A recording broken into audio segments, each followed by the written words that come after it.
What is good, y'all? Welcome back to the year, bro. Welcome back to a brand new video. We are here, we are back, and we got some more Jimmy Butler updates for y'all, man. Leave a like, subscribe, and comment down below your thoughts on everything that's going on right now. It's a very, very, very busy time to be a Heat fan because we're dealing with a lot of rumors left and right. So hopefully we're all able to get the best understanding of all of them. I'm hopefully able to give you all that. So leave a like I said, subscribe if you guys are new, comment down below. And before we get into it, please do not forget to vote for Tyler Hero to be an all-star. I'm trying to do the campaign as much as I can on my channel because the votes for him were ridiculously low in the first return. So please do not fail to vote for Tyler Hero to be an all-star. I'm telling you, please vote for him. All right, cool. Let's get right into it. So there was an update last night from the Miami Herald, basically just stating that the Miami Heat are planning to bring back Jimmy Butler back into the fold if they're not able to find a trade for him within the next 7 games. So for anyone who's not aware of when that is going to be, that is January 15th. That is coincidentally, or I guess it's not a coincidence, but it's the date where a lot of these players, their contract restrictions are lifted on January 15th because, that's the amount of time that passes from any, extensions or stuff like that. So January 15th is the day that the 7-game suspension for Jimmy Butler ends and the contract restrictions for a lot of players around the league are lifted. And last but not least, it's also when the Miami Heat's road trip will also end on January 15th. So all these 3 things will be taking place on January 15th. And after that, if they're not able to find a trade in the next, now it's 9 days, they're going to bring back Jimmy Butler and move from there. So here are my thoughts. I firmly believe that the Heat have cooked themselves here. I really am not optimistic for what and how this goes. I think this is a panic move. And the reason it is a panic move is because they're just not able to find an offer for Jimmy Butler. They honestly, hindsight is 2020, and I don't want to keep talking about the past, but I don't know why they didn't trade him in the offseason. In the offseason, I was saying either pay him or trade him. Don't take this into the season. And that's exactly what they did. And here's where they are. Now, I don't want to, go in on the front office and start insulting them because that's not my job. I just want to give fair criticism because I think there's criticism on both sides. I think Jimmy could have handled this better as well from his side. But definitely, I think this all could have been avoided if the front office had been decisive in the summer and moved him. There was no reason to bring him back if they weren't going to pay him. I understand they wanted to see him play it out, but again, if you had already had your mindset about not paying him and you basically communicated that with the world and you kind of took shots at him in the media, Jimmy Butler's history when he's not getting paid the money he wants is not great. And you kind of should have seen this coming if you're Miami, with a player who has a history of kind of just doing whatever he can to get what he wants and doing the best for himself.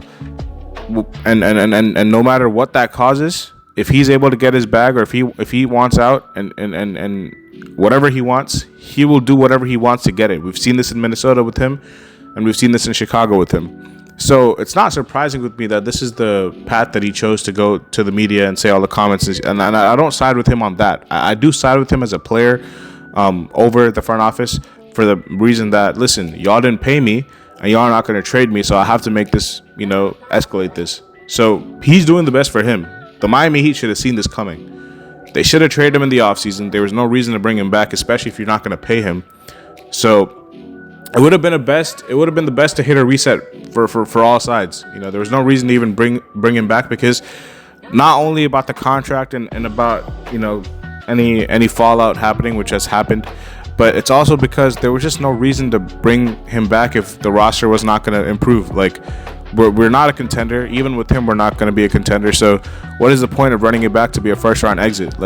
It would have been best for all parties if a reset was hit in the offseason is my point. But that didn't happen, obviously, so it's time to talk about the present. Listen, this move by the Miami Heat that has been reported that they're going to bring him back after the suspension, it's a risky one, but it's one that they kind of trapped themselves into doing. And the reason is numerous credible outlets have reported it. Brian Windhorst has reported it. Bobby Marks has reported it. Shams has reported it. A lot of people have basically said the trade market for Jimmy Butler is not great right now. And there's numerous things that go into that. Number one is obviously his age. He's older and his inability to kind of stay on the floor consistently. Those two things really play a big part. But also because of how public and vocal this went, and because he requested a trade, formally, that also brings his value lower too. So to my point before, if you had moved him in the offseason, his value would have been a lot higher than it is right now. Maybe not a lot, but I guess it would have been higher for sure than it is right now for sure. Also because in literally half a season, he's going to be an expiring contract. He's going to be a free agent. So all these things go into play. Yeah, he has a player option, but he's probably going to decline that. But all these things go into play to why his value is not high right now. Jimmy Butler is just not an easy player to trade for a lot of teams. And there's not a lot of teams that could really use a Jimmy Butler and that could really benefit from a Jimmy Butler if it means that they have to dissect 4 or 5 pieces off their roster to go get him. Like, acquiring a contract like that mid-season is extremely difficult to do. That's why you're seeing some teams like the Warriors and the Rockets basically come out and say we're not interested in trying to go after him because it just doesn't make sense for us. The Warriors are perfectly happy with keeping Kuminga and keeping Wiggins around, and they don't want to. They're kind of hesitant to move off of like 2, 3, 4 players to go get Jimmy Butler, and they still believe in Kuminga's potential. And the Rockets, it makes zero sense for them to do as well. I mean, they're just now kind of starting off their build where they're making the playoffs. They're a really good team out west. Their young guys have been hooping. Like, it doesn't really make sense for them to break up that core. That at least give them a playoff run first is kind of what they're saying. That the Rockets organization is like, give us a playoff run before we figure out, if we need to make trades or not. Because right now it's still too early in our build to make any big trades like this. So that's why you're seeing a couple of these teams kind of step out of the sweepstakes for Jimmy Butler. And honestly, there's not that many teams in the sweepstakes. I mean, I see a team like Phoenix, who's obviously really aggressive in pursuing him. But the problem with Phoenix is that the only way that they can get Jimmy Butler is if Bradley Beal's contract is involved. And unfortunately for the Suns, we don't care what the package is. If Bradley Beal's contract is coming to Miami, the Heat are not going to do it. And I think that's very rightfully so, because although Bradley Beal can ball a little bit, he's just not a contract that's worth trading for. Like, he has one of the worst contracts in the NBA, and if the whole goal and the purpose to move off of Jimmy Butler is because you're not trying to pay him, then it doesn't really make sense to kind of put yourself in the same hole that you would have been if you had paid Jimmy Butler, if you paid Bradley Beal that money that he's owed right now for 2 years. On top of that, Bradley Beal also has a no trade clause that he would have to waive in order for any trades to happen. Now, I think the Phoenix Suns are trying to play with him a little bit because they just benched him last night. So I guess they're trying to get him a little bit riled up so that he will waive the no trade clause no matter where he goes. So I guess that's some tactics that are being shown by Phoenix. Maybe front office has told Budenholzer to be like, hey, listen, bench Bradley Beal. Now, it does benefit their lineup to also bench him because I believe their plus minus is a lot higher when Ryan Dunn starts. And their lineup's net rating is a lot higher when Bradley Beal's off the bench. But not only that, Bradley Beal is going to get pissed off because he's getting benched, because he's a player who wants to start, obviously. So that could promote and provoke him to maybe not request a trade, but be open to being sent outside of Phoenix, and maybe this is a tactic by the Suns to try to get him to waive his no trade clause if a trade is impending. So Phoenix is like one of the only destinations. The other destination that has been really, really heavily rumored and the odds have been really in favor of is Memphis. Now, Memphis has a couple of contracts, or I think they have like 3-4 contracts that if you put together will match up to Jimmy Butler's, but I don't see the Miami Heat getting these 3-4 players in. And the reason is it's being reported by Mark Stein and a lot of other ESPN reporters saying that the Heat really want to just get rid of any deadwood, like dead money. Like, they don't want to take any guaranteed money past the season. They want expiring contracts primarily, if that's what the package is going to be for Jimmy Butler, because the whole goal of potentially resolving this into the offseason is because if they had let him walk, they would be able to save and kind of just clear off cap and get off of his $48 million contract. So essentially, if that's not going to be possible, if they're not going to be able to hold on to him until the offseason, they want to basically kind of do the same thing with any player that they receive. So that whatever player they receive is not wrapped up going into the next season. They don't have guaranteed money. I believe Brandon Clark from the Grizzlies is on a 3-year deal, but I think it's like 3 years and $36 million. So it's not like the end of the world, but I don't think the Heat will be largely interested in that contract.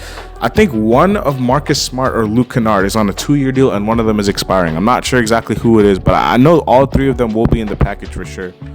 And yeah, I think that'll probably be the package. I don't know if there was a 4th player that was also involved in the trade. Maybe was it? I don't know if it was Desmond Bane, but I don't think the Grizzlies are trading Desmond Bane. Like, Desmond Bane is probably staying in Memphis for the long haul.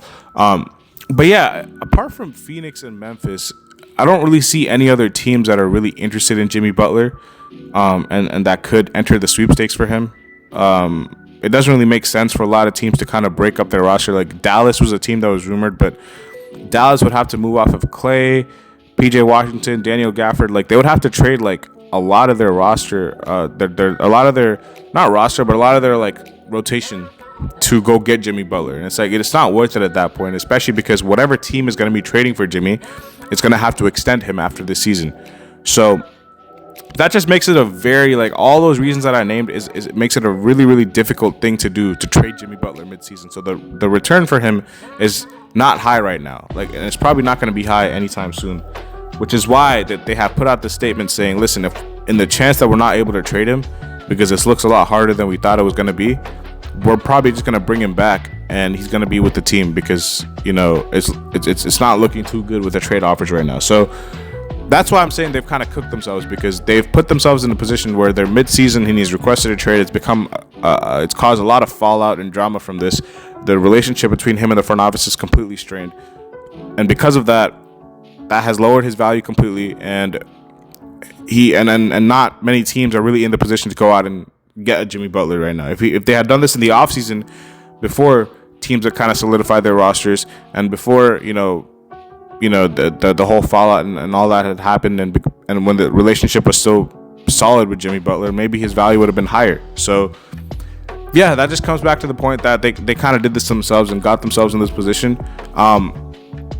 Now, before we get into like what the possibility is of a trade not happening, and what will it look like when he's back if a trade doesn't happen, I do want to say any trade with Phoenix, I think, will have to be a 3-team trade because of the fact that we don't want Bradley Beal's contract. So I think that's why the Suns are trying to get Bradley Beal a little bit upset to kind of get him open to being traded, because they could send him to like Detroit, they could send him to, I don't know, any team, like any team in the NBA, like they could send him to in a 3-team trade. So that just make sure y'all have that in your minds, because I don't think we're gonna be trading straight up with Phoenix. And same with Memphis. I think any Jimmy Butler trade, whether it's Phoenix or Memphis, will probably be a 3-teamer.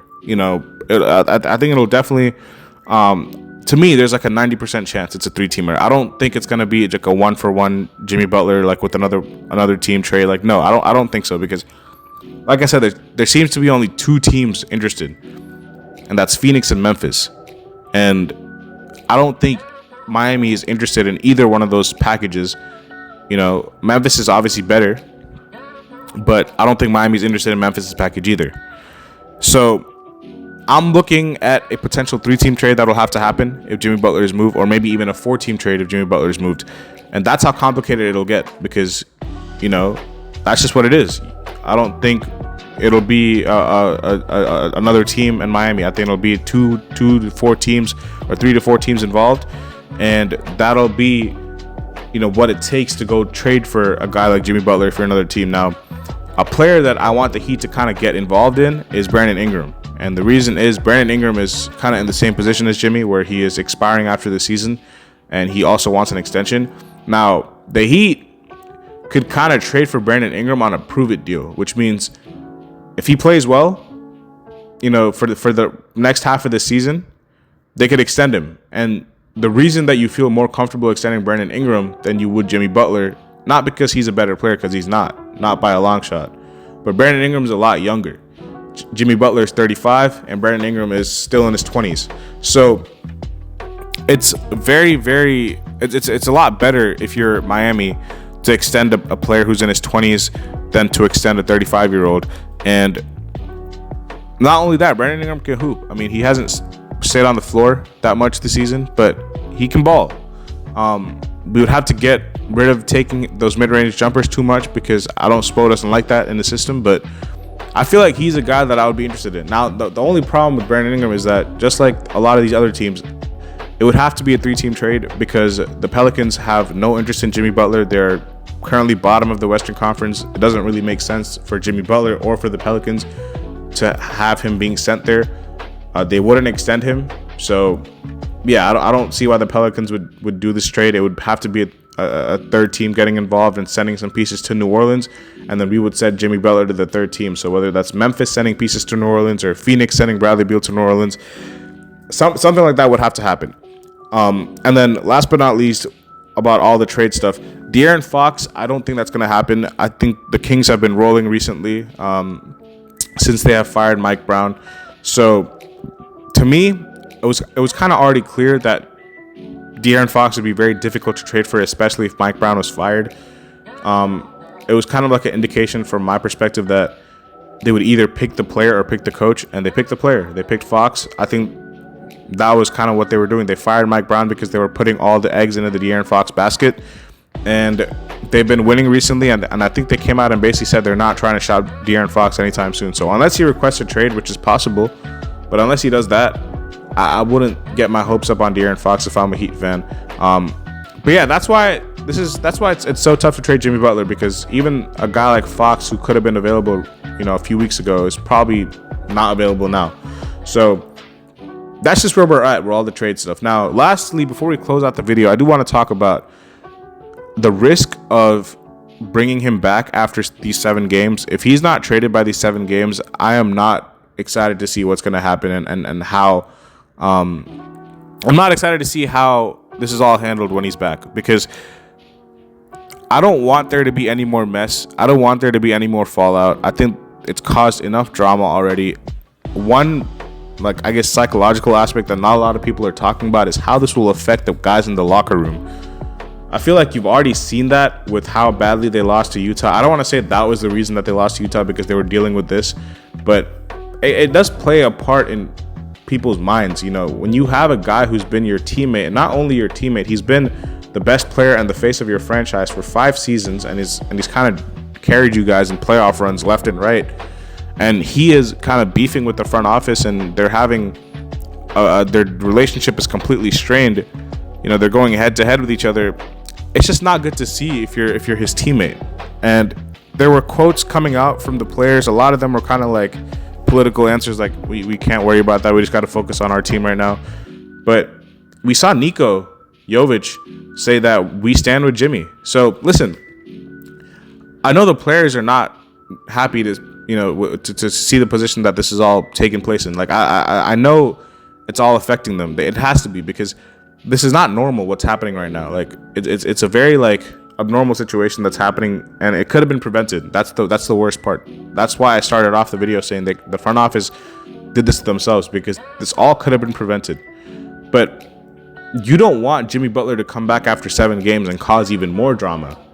Now, maybe this is a tactic by the Heat to kind of bait Jimmy Butler into, acting out. And if he acts out, they'll suspend him for longer, because they'll have a reason to suspend him. They can't suspend him for the rest of the season.